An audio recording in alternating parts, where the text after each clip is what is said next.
क्या आपको पता है कि कार खरीदने पर सरकार 1% टैक्स वापस रिफंड करती है?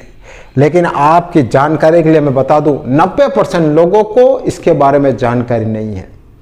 वो कार तो खरीद लेते हैं लेकिन रिफंड वापस मिलता है उसके बारे में पता नहीं है। ऐसा कौन सा टैक्स है जो वापस रिफंड हो सकता है? देखो, TCS, tax collected at source.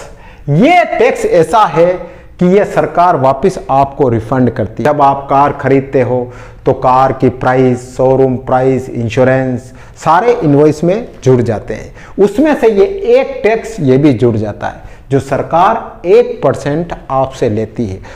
इसका आप विशेष ध्यान रख लेना। अगर आप 5 लाख, 7 लाख, 8 लाख की कार खरीद रहे हो तो उस पर टीसीएस नहीं लगेगा। लेकिन जैसे ही आप 10 लाख से ऊपर की कार खरीद रहे हो तो उसके ऊपर 1% टीसीएस कटेगा। और वो क्या होगा, जैसे आप 15 लाख की कार ले रहे हो तो 15,000 का टीसीएस कट जाएगा। 20 लाख की ले रहे हो तो 20,000 का टीसीएस कट जाएगा। मतलब आपको 20,000 एक्स्ट्रा इनवॉइस में जुड़े हुए आएंगे और आपको पे करने हैं। वो क्या होते हैं, वो डीलर या कंपनी के पास नहीं जाते, वो सीधे पैसे सरकार के पास जमा हो जाते हैं।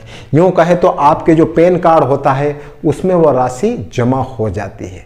लेकिन बहुत से लोगों को पता नहीं होता है। आईटीआर भरते हैं उस वक्त ये टीसीएस क्लेम नहीं करते हैं और ये क्लेम उनको नहीं मिलता है और ये पैसा है सरकार के पास पड़ा रह जाता है। कोई बड़े बड़े होते हैं जो 30 लाख 40 लाख की कार खरीदते, उनके 30,000 40,000 का टीसीएस कटता है, उनको पता ही नहीं होता है और ये पैसा सरकार के खाते में जमा रहता है। अब इसको रिफंड कैसे करते हैं? देखो, आप सबसे पहले आपको क्या करना है, डीलर से फॉर्म 27D लेना है। यह आपका ऑफिशियल प्रूफ होता है। ध्यान रख लेना कि आपका पैसा कटा है, चाहे 10,000, 15,000, 20,000 जो भी है, तो आपको 27D फॉर्म लेना है डीलर से। फिर आप फॉर्म 26AS चेक करना। इसमें आपको शो हो जाएगा कि आपका कितना टीसीएस कटा है। ध्यान रखना, यह आपको बताएगा। फिर आप आईटीआर भरते समय टीसीएस क्लेम जोड़े। अगर आपकी टैक्स लाइबिलिटी कम है, अगर आपका टैक्स कम बन रहा है तो ये रिफंड आपको वापस मिल जाएगा। लेकिन अगर आपका टैक्स ज़्यादा बन रहा है तो वो टैक्स में ये पैसे इंक्लूड हो जाएंगे और आपको टैक्स और कम देना पड़ेगा।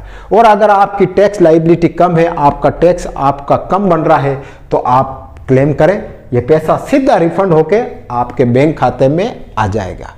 तो ध्यान रख लेना इस बात का विशेष कि जब भी आप 10 लाख से ऊपर की कार लो ना, तो उसमें ध्यान रखना 1% का आपको टीसीएस कटेगा और आप चाहो तो आप इसको वापस रिफंड ले सकते हो। आपके बैंक खाते में पैसा आ सकता है।